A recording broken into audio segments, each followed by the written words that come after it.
So I once had micro tears in my rotor cuff years ago. I've always, you know, my right-handed, and I always had a manual labor job, skilled labor, I might point out. Though that distinction is sometimes debated. We're not going to debate it today. But I had to go to the physical therapist, and of course they put the TENS unit on and give you some exercises and stuff like that to try to fix it so they don't have to do surgery on your rotor cuff. You got to park right on the line. See the line? There you go. New pad there to set off the light. Anyway, so go over to the second, over by the Great Crescent, front right. all right. And I was waiting in the lobby for the physical therapist one day, and this girl gets rolled in, and she's got MS, and her body's a wreck. It's her muscular dystrophy. I don't remember, but it's like where her body was just all crunched up like Stephen Hawkins. And she says her mother rolled her next to me, and she looks over to me and asked me what's the matter. Just briefly told her, but she was like, couldn't hardly talk well, and like her whole body was a mess. Her mouth and her face was sideways, and I told her about my shoulder. She smiles, looks at me, and she says, well, I'm here because I'm a chronic masturbator. And she smiled. Her mother heard her mother come and grabbed her and rolled her away, and I said, no, it's all right. You know, she was like 30 years old, turns out. Doctor said she refuses to take pain medicine, and she wants to be alert for her life. And I left there and thought to myself, I was like, I didn't live with any amount of pain. There's no amount of pain. You know, the universe has gifted me with a body that can heal itself. I don't need this. So my right hand, my right ring finger and pinky finger might be a mess right now, and it does hurt, and it's inconvenient, but I'm able to still maintain, and I am grateful I'm grateful to the universe for that. Me and Pete's going to get some Mexican food. That's not to say that I'm not going to take care of my hand, because you can't see it in the, you know, you can kind of see it in my glove. My ring finger is all jacked up. My grip strength in my index finger and my thumb is fine, and in my second finger I can feel a little bit of sprain. Like if I touch it, I can feel a little tenderness.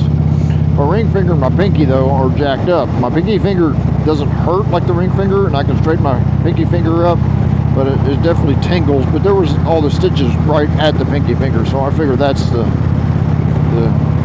tingling of the cut nerves, because he said it cut deep. He had to do stitches really down deep and then an outer later. But the ring finger doesn't straighten up, and if I try to straighten up, it hurts. And it's like there's a constant dull thud of pain in my ring finger, in the knuckle. And the doctor was like, once I take a look at it, they gave me right off the bat, I had to get a tetanus shot, because I couldn't remember the last time I had a tetanus shot. And then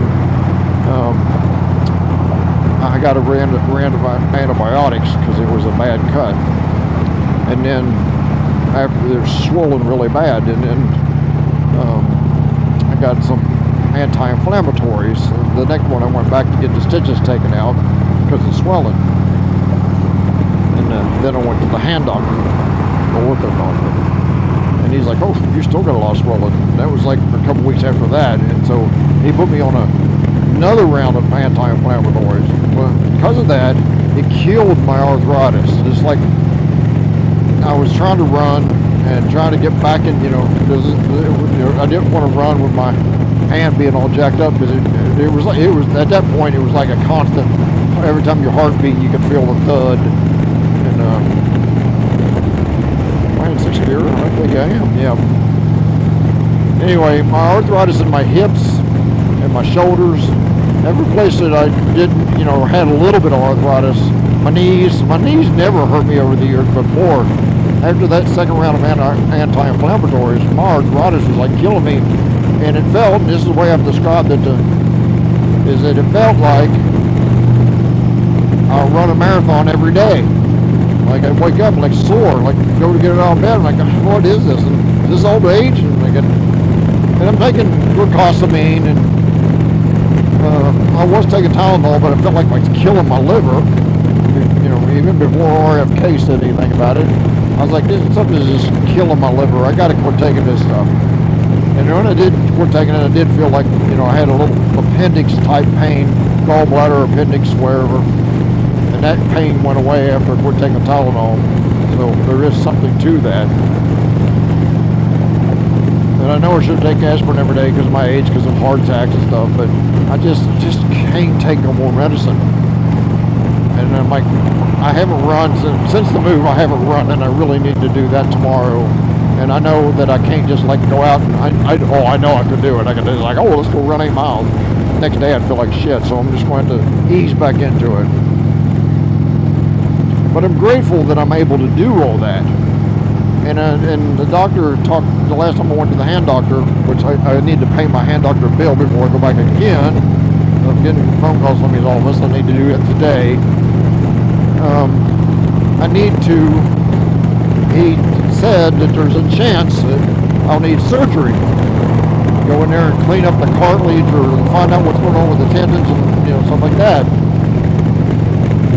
And, but he also said there's a chance that surgery could make it worse. And I've heard this stuff before about, you know, hand surgeries, the hand and feet surgery both. My grandfather had foot surgery as an old man, and he told me he wished he'd never got it done. He had bone spurs. He said it was more painful than deal with bone spurs in the first place. And no, granted, that was in the 70s, but still, I think there's a universal truth that doing surgeries on spots, it's like once you know, my hand's jacked up, and as long as I can still use it and deal with the moderate amount of pain I have, I might be better off than jumping into it, getting needles and pins, and it's just not working right. I can hold a hammer, I can do my job. It's just inconvenient. It's not a pretty sight. Seeing my hand, it's not pretty. I keep it wrapped up in vet wrap every day. It seems to operate better and not be as painful if I use vet wrap around it. And I'll just get a permanent, like go to Walgreens or buy a brace or something. My wrist is a little sore too. When I turn it the right way, it's like, oh, I still got a sprain in my wrist. The doctor said that sometimes sprains take like 6 months to heal because he said it took a pretty good shock to the hand. I fell off my bicycle, in case anybody don't want to go back and see it. Fell off my bicycle across the streetcar tracks on my bicycle, got my wheel caught in the gap between the track and the concrete, and it stopped the bike, and my hand got tangled, I guess, in the handlebar brake lever and or the track itself, and my hand got cut on the edge of the edge of the track. The concrete was very sharp. I wound up with 16 stitches in my palm. And dislocated these two outer fingers, and I popped them back in place at the scene of the crime because as a kid I dislocated my thumb once, and I found out that if you don't fix it right away, it's a lot of pain to relocate it at the hospital. And so I guess I stretched everything, and the ring finger didn't go back in place right. Anyway, nonetheless, that's what we're dealing with here. But I'm grateful. Don't think for a second I'm not grateful that I could still use my hand. I can still do this, and it's just that it changed a lot of things. One of the things that changed, as you regulars know, I'm on a road glide now. Because of my arthritis, and I can feel it today a little bit. I couldn't sleep last night. I woke up, and it's one of the things where you think like your mind's going like 1,000 miles an hour. I went to bed because I'm going to Troy, Ohio today. Troy, Ohio, to Quad State, which is a blacksmith event my oldest son is teaching a seminar at. He's coming in from Virginia, and it's put on by the Southern Ohio Forge and Amble sofa. And you try to type in sofa Troy, Ohio, and you get a bunch of furniture factories. Anyway, my point is that I couldn't sleep last night. I was thinking about everything. I think there's a new full moon coming in beginning of October. Like there's like a lot going on, and I'm thinking about starting a second YouTube channel about philosophy and not about motorcycles, because I feel like I get heavy-handed sometimes on philosophy, and maybe I need a expression, someplace to express it that's not on motorcycles. Nonetheless, I couldn't sleep. I woke up in the middle of the night, 1 o'clock in the morning to be exact, and I got some chips and sauce and water, wound up eating guy's cheese and water, and watched stupid 2000s sitcom that I hadn't watched forever. It was corny, but just to occupy my mind. And finally I fell asleep on the couch and woke up sore and fucked. So anyway, my point is that my arthritis has been killing me, and no amount of yoga and meditating, well, maybe a little bit of meditating, because I get an out-of-body experience, but because take care of the pain. And every time I rode the Softail, and I love the Softail, don't get me wrong, it's the perfect local city bike ever, but every time I'd go on a ride and I'd wind up like shifting gears and using the brake and stuff, and my arthritis would cramp me up like something awful. And I was like wound up like pulling over a couple times and like doing these stupid stretches in the parking lot like I was getting ready to run a marathon. And oh my God, I was like, this is not a way to live. And in the meantime, I helped my friend Tim find he found a 2011 Road Glide. He was actually looking for a bike, and he found the 2011 Road Glide, and I went over and seen him when he picked it up, and I was like, remembered how much I loved those early Road Glides. I'll go ahead and tell a story. We got nothing better to do. 2013, I was coming back from the Indian Larry block party and freezing to death. And I stopped in Harrisburg, Pennsylvania to buy my heated gear that I have now, the jacket liner, which is made by Gerber, but it's hard, it says Harley Davidson on it. And because it went on the way out, it was like 80, and the way back is 30.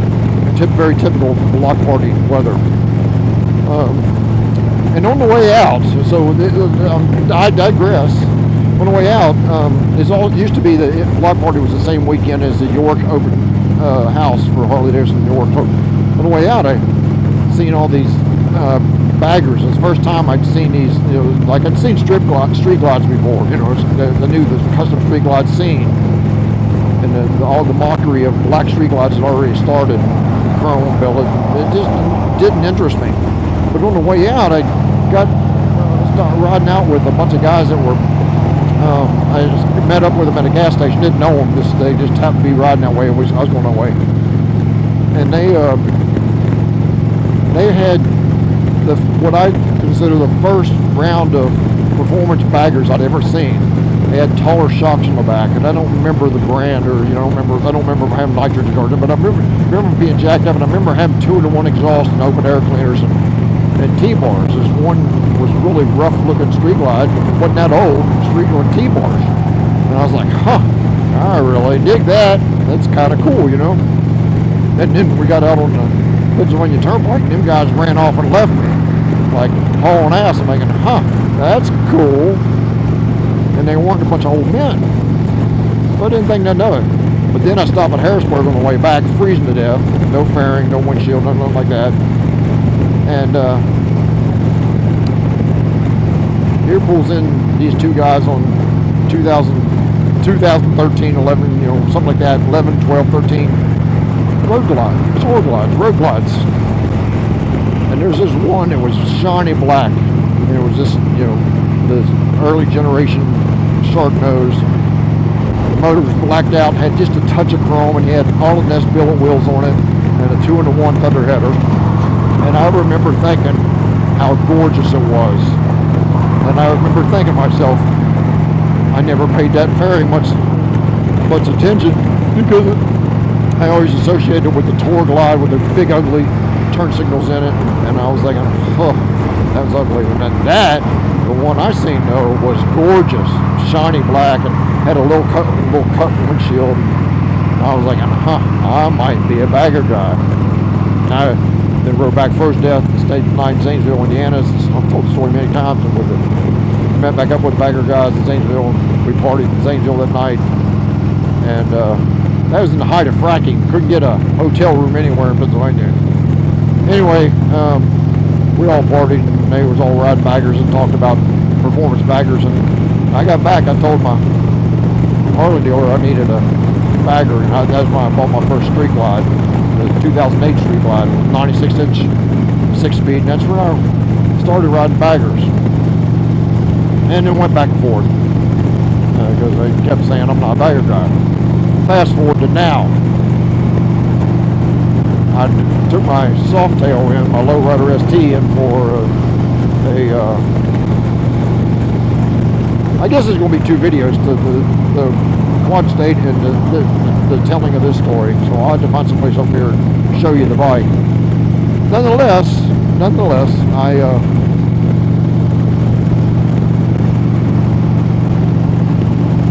took the bike in for a warranty recall, and they changed the brake line on the ST.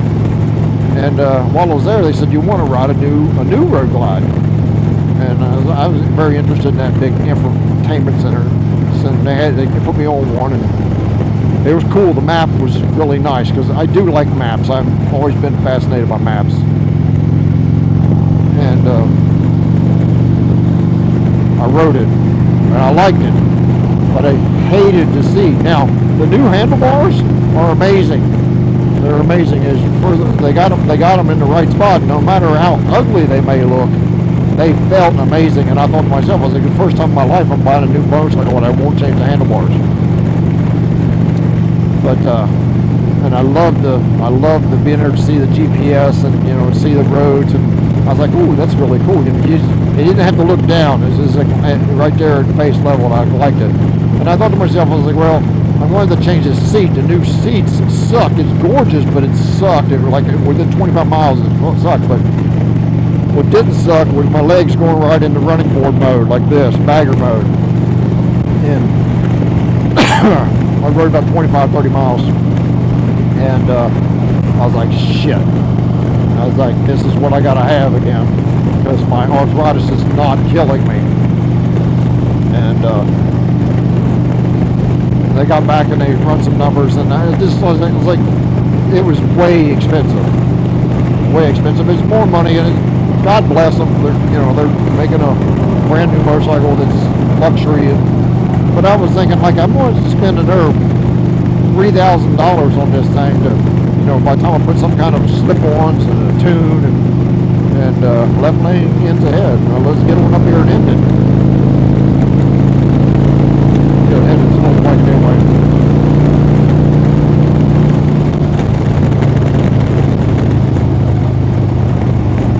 Seat, I'm thinking, like, I need a road sofa. There's like $3,000 worth of stuff to make this bike where I like it, and plus on top of high payments that I didn't want to pay. And I said no. And I think it disappointed the salesman, because I think that most people say yes. And by God, I wanted to say yes. It was a gorgeous bike. But contacted my favorite salesman over at Sin City Harley Davidson, Cincinnati, so Chloe. I said, Chloe, here's what I'm thinking. I want a Road Glide, but I want an older one. When she found me some later model ones, some used ones, and I said, no, I want an older one. I want the first generation Road Glide. I said, no, it sounds crazy, but that's what I want. I want a twin cam, first generation Road Glide, like the ones I remember in 2013. About a week later, she comes up with one. She's like, you ain't gonna believe this. And I'm thinking, oh, yes I am, because I'm manifesting this stuff. She goes, I don't know if my sales manager did this deal. And next thing I know, I'm on this gorgeous 2013 FLTRX, which was the sport model, and without the tour pack, and it's got low miles, and it has different handlebars than regular, which ain't bad. I'll be honest with you.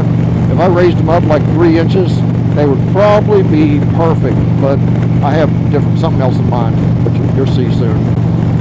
It had a little windshield on it, but it was too, and it looked hot, that little cool little hot windshield, but it was too low, and I might buy a clockwork colored windshield before next spring or next summer. But Tim had a tall windshield, which this is what we have here. It didn't work for Tim, but it works for me. But I'll do a full review of this thing when on another episode. But yeah, I wanted to explain that, where I was at. Anyway, Pete went to Kentucky Motor Fest today, and we had a good meal at the Mexican restaurant last night, and I'm going to Sofa, and tomorrow I'll probably go down to Pete's and work on this. On that note, I went on long enough, and all I can say is peace out, mofos. Looks like a homemade rock tumbler. So if I take that drift wherever it went, see the drift doesn't fit anymore. So that's going to ensure that once I have it welded, there's room for me to drive the drift back. Fine for anything I ever did. And those guys always were short.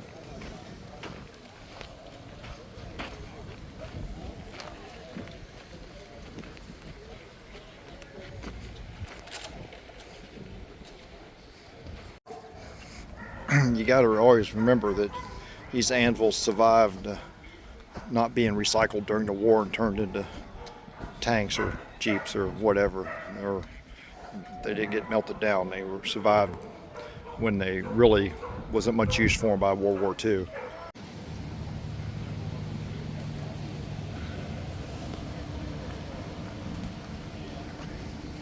Peter Wright. Of course, you can find some Fat Boy wheels here.